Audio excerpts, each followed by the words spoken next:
That continues to happen today. Right now in this country, students of color are half as likely to be placed in advanced placement and honors classes compared to white students. Students of color are half as likely to be taught by the most experienced teachers. White students twice as likely to have the most experienced teachers. Right? Black and Latino students 2, 3, even 4 times more likely to be suspended or expelled, even though they do not break the rules more often than white students. That's the belief, but it's not true. There have been 14 different studies. They all find the same thing, that the rates of serious school rule infractions are virtually identical across racial lines. People bringing drugs to campus, equally across racial lines. People bringing weapons to campus, actually white men more likely to bring guns and knives to campus in K-12 schools than black men or Latino men. Contrary to popular belief, but that's what the Centers for Disease Control research says. But who is it that's getting caught? Now, make America great again. This was the slogan that President Donald Trump used to really get to power in his 2 times that he has won this election. You remember that in 2016, he used the same slogan and pushed people to the end and achieved what he desired to achieve. Currently, we also see that he has also rose to the top with the desire to really make America great again and having a huge following, which he calls the MAGA movement.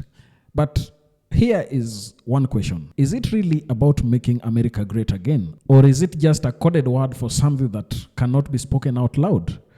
I have in today's video brought to you Tim Wise. He is speaking about something that is akin to what Donald Trump talked about. And in his speech, he's kind of explaining the deep intricacies that hold and build this call for making America great again. I want us to watch this video, then come back and share our thoughts together. Let's watch.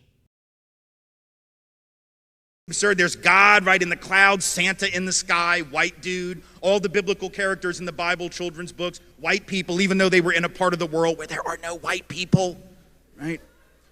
So even though we don't have that in our home, my child has nonetheless already at the age of 7 somehow internalized the idea that the creation source of the universe, whether taken in religious terms or humanistic and more naturalistic terms, is somehow closer to her than to Morgan Freeman. And if my daughter has internalized that, what do you think black and brown children internalize when they see the same imagery? And they see those images. They see them in the stained glass of our churches. You see them in the Christmas cards that get sent around every holiday season where baby Jesus is in the manger in what apparently is Bethlehem, Pennsylvania, rather than the other Bethlehem. Right?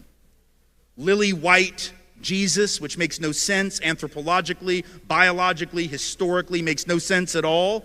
But our children see those images and it can affect them. Now, if you were to try to break into my house and hurt my children, I would kill you.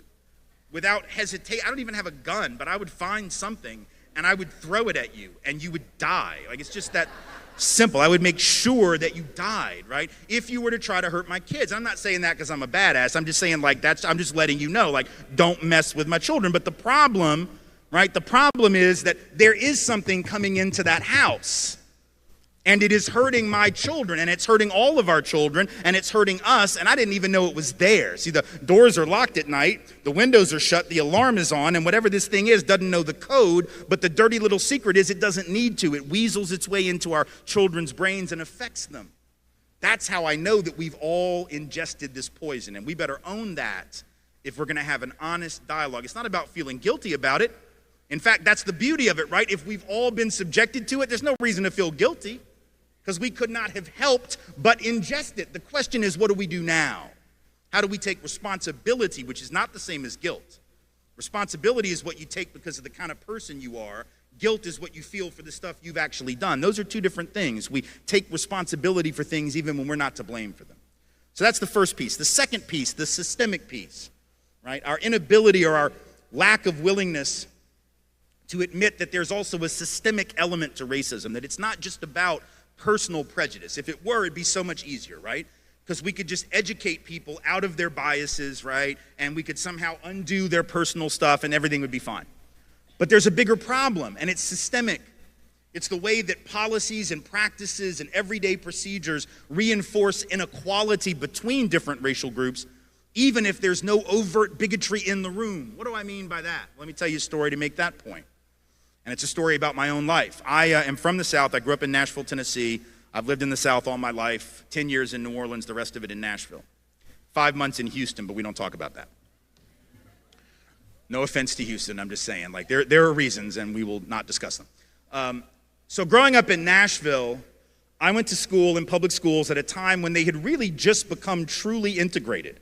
That may seem sort of hard to believe because theoretically, right, the Supreme Court outlawed segregation back in 1954, but as was the case in Nashville, so too was it the case all throughout the South, that very few school systems actually moved toward real desegregation for about 20 years. So it was 1974, the year that I started first grade, that the school system in Nashville was actually truly integrated all the way down to the first grade level. And so by 1979-80, my fifth grade year, right, there were a lot of teachers in that system that had been in there for a really long time. Like, they had been teaching since the days of segregation, and they were the kind of people that really preferred the days of segregation, right? So they didn't like having to teach black kids now, but what they really didn't like was having to teach white kids who hung out with black kids.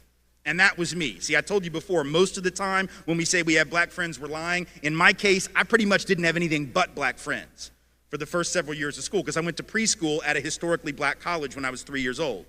Tennessee State University early childhood ed program. So most of my peers were black kids. So when I got into public school, that's who I was hanging out with. That's who I played ball with. That's who I played on the playground with. That's who I sat in the cafeteria with. And there were teachers who not only didn't like the black kids, but really didn't like me, particularly because of my affinities, both culturally, linguistically, and artistically with black folks. These are the early days of hip hop, and I was that kid. Like, I was the white kid that hung out when we would have like rap battles, and I'm not gonna do that shit now because it would be tragic. But in those days, like 79, 80, you could be really bad at that in Nashville and you were still the best on the block, right? Because it was Nashville, it wasn't Brooklyn, it wasn't the Bronx, right? So the teachers really had a problem with who I hung out with and the music that I listened to and who my friends were. And there was one particular teacher, Mrs. Crownover, who was most offended by it. And so one day I get a report card, I have a D- in a reading class, which was what she taught, right? And my mom freaked out because reading was like the one thing I could do, right? If it was a math class, she would have totally not even blinked. She'd have been like, well, at least you didn't fail, you know? Good for you. You got it up from the F last time, you know? But in this particular case, I've been reading since I was like 2.5, right? So she sort of freaks out. She schedules a parent-teacher conference. She goes to talk to Ms. Crownover. And within about 30, 45 seconds, she realizes that grade had nothing to do with my actual effort, let alone my attitude, let alone my ability to read. It had to do with my social circle, because Ms. Crownover looks at my mom within the first minute of the meeting and says, any white parent that would send their kids to public school in this day and age, meaning an integrated day and age, obviously isn't fit to be a parent. They've lost their mind. This, by the way, is not what you want to say to my mother. So within a day or two, she organized with some other parents, and within 2 or 3 or 4 days, she had very directly and unceremoniously made sure that Mrs. Crownover was relieved of her income and her professional duties from there on out. She was forced into early retirement, as she should have been. So good for my mom. On the one hand, that's great. We got rid of the bigot. But remember, I told you it wasn't about individual bigots. It was about systems. And so here's the problem. Even as my mother took action, as she should have, to remove this racist from the classroom where she had no business teaching, right? But the problem was that after Ms. Crownover was gone, I went back into a school system that every day, in a very subtle but pernicious way, was sending the same kind of message that Mrs. Crownover was trying to send, which is white students are better, black students are lesser, and they shouldn't be together. How was the system sending that message? Very easy. By putting almost all the white kids in the honors and the advanced level classes, no matter what kind of students we were. I was a lousy student. I wasn't a good student till like last week. I literally got my shit together like Tuesday of last week, right? I wasn't a good student, but I was always in the honors track. And the black kids, no matter how bright they were almost always in the standard or the remedial level track and never moved up no matter how well they did. So the system was sending a message by dividing us and saying that it was division based on ability, but it wasn't. They were sending the message that Crownover was sending. They didn't even need her there to send it, you see. And my mother never saw that. And I never saw that. It went right over our heads. And that's not just a 1979 story. That continues to happen today. Right now in this country, students of color are half as likely to be placed in advanced placement and honors classes compared to white students. Students of color are half as likely to be taught by the most experienced teachers. White students twice as likely to have the most experienced teachers. Right? Black and Latino students 2, 3, even 4 times more likely to be suspended or expelled, even though they do not break the rules more often than white students. That's the belief, but it's not true. There have been 14 different studies. They all find the same thing, that the rates of serious school rule infractions are virtually identical across racial lines. People bringing drugs to campus, equally across racial lines. People bringing weapons to campus, actually white men more likely to bring guns and knives to campus in K-12 schools than black men or Latino men. Contrary to popular belief, but that's what the Centers for Disease Control research says. But who is it that's getting caught? It's black kids and Latino kids. They're the ones getting searched. They're the ones getting detected. They're the ones getting suspended and often prosecuted. Whereas white students are doing the same thing, doing drugs just as much, bringing weapons just as often, if not more so, and escaping notice. So that's still happening. That's a system, and it doesn't require one overt racist in the classroom for that to continue, right? So that becomes a problem. We have to do more than just look at the individual. We have to look at the way that structures operate, sometimes without us even realizing it's happening. Because if we don't do that, we can get rid of every individual bigoted cop or every individual bigoted teacher or any individual bigoted employer. We can sue them, I guess, in court, and maybe people can even win those lawsuits. But what does that really change unless we take aim at those institutional policies that keep recreating inequality? The third piece, our unwillingness to see how history affects the present, how the past and the present mix. We really don't like this. We really don't want to talk about this. And when I say we, I mean those of us called white especially. There are people of color who don't necessarily always want to engage it either, but especially those of us called white. We'll say things like this when people of color bring up racism. We'll say, well, why can't you just get over it? You know, all of that slavery stuff was a long time ago. In fact, Louis C.K. has this really funny bit, right, where he jokes about how white people have just moved the date of slavery further and further and further back. Like it used to be, slavery was 100 years ago, because it was. And then it was, slavery was 125 years ago, because it was. And now it should be, slavery was 150 years ago, but we'll actually say things like, that was hundreds and hundreds, that was like 1,000 years ago, where we've not had slavery for 500 years. When in fact it's very much within the lifetime of people in this room's great-great-grandparents, even sometimes great-grandparents.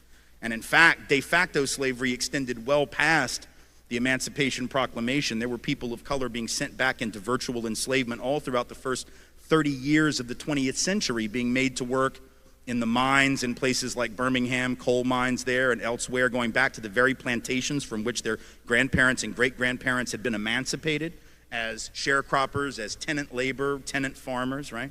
So in fact, slavery isn't that long ago. Segregation certainly isn't that long ago. But here's the point. We don't want to talk about it. And this is really funny that we want to tell black and brown folks to get over the past, because frankly, those of us who are white, we love the past. Absolutely flippin' love the past. How do I know that? Because some of us clearly want to go back to it.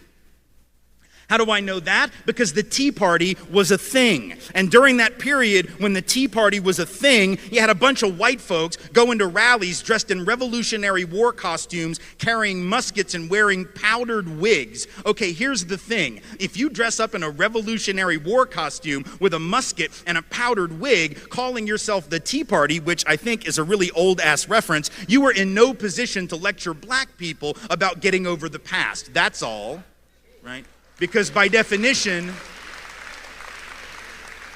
you're still rocking like 1774. You got me? Right? But even now, right, we say things like, what is July 4th other than a reference to the past? Like, why do we still celebrate that? Independence Day. We broke away from the British a long-ass time ago. That didn't happen last Friday.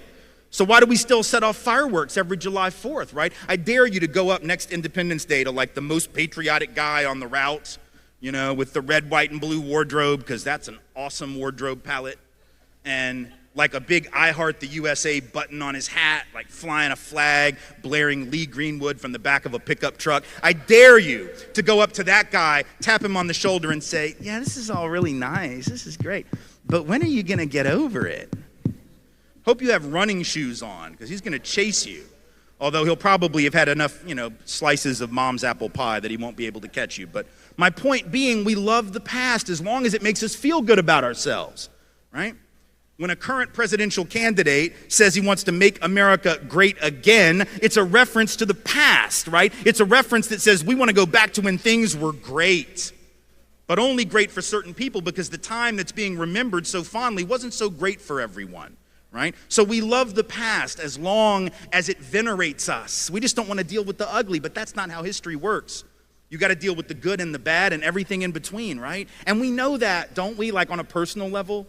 We know, like, put aside politics and race, just like you as individuals, right? We all come from families that are jacked up in one way or another, right? We all have dysfunction. We all have really messed up stuff in our families, some of which we talk about, a lot of which we never talk about, right?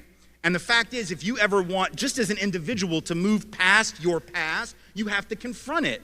Whether that's on a therapist's couch or whether that's with friends or a lover or a spouse or a partner, whatever it is, you've got to be willing to confront where you come from in order to get to the next place that's better. But we don't want to do that. We don't do that as individuals and it eats us up. And we don't do that as a country, but we have to do that because the past affects the present. Inertia isn't just a property of the physical universe. It's also a property of the political and the economic universe. And here's how I know it's so important. Again, a story involving my own children, about why it's so important that we know our history and are able to articulate that and the dangers of not knowing it. So, as it turns out, our daughters are both dancers.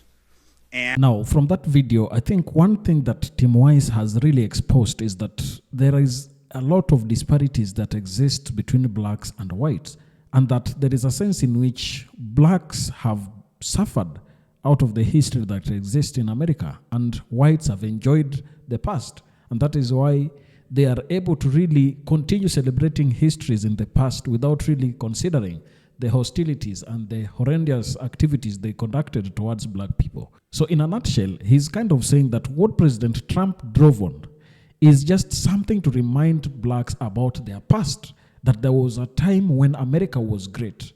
And during this time when America was great, blacks were their servants.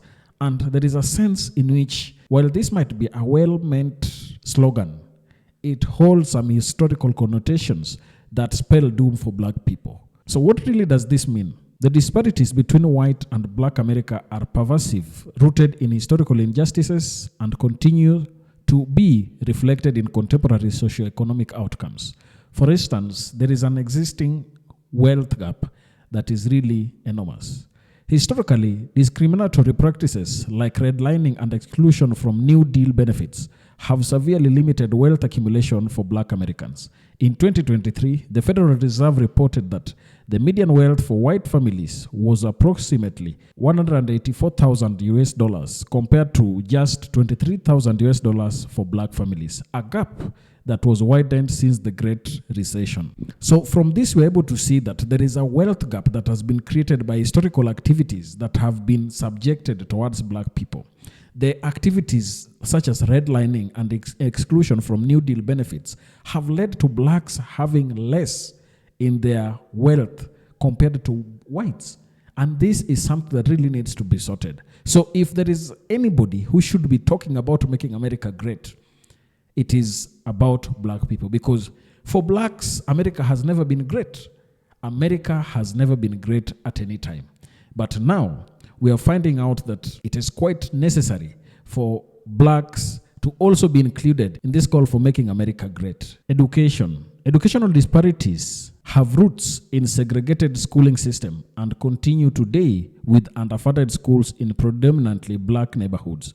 The National Center for Education Statistics in 2022 showed that 40% of white adults have a bachelor's degree compared to only 26% of black adults. Historically, policies like the G Bill, which offered education benefits, were administered in ways that disproportionately excluded black veterans. So this is also another area where systemic exclusion and racism has been subjected towards black people, and we are finding out that its impacts have really been major, and whites have really benefited a lot when it comes to the systemic activities and policies that the government continue to put across.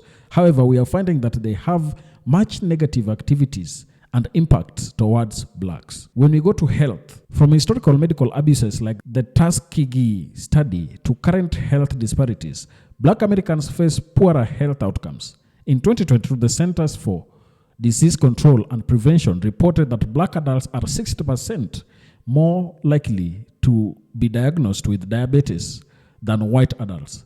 Infant mortality rates are also double for black infants compared to white infants, a disparity linked to systemic issues in the healthcare access and equality. So you're also finding that in healthcare, there is a huge disparity that exists. For example, there we have been told that black adults are 60% more predominantly to be diagnosed with diabetes compared to their white counterparts. And this is something that is really serious. Look at the infant mortality rates.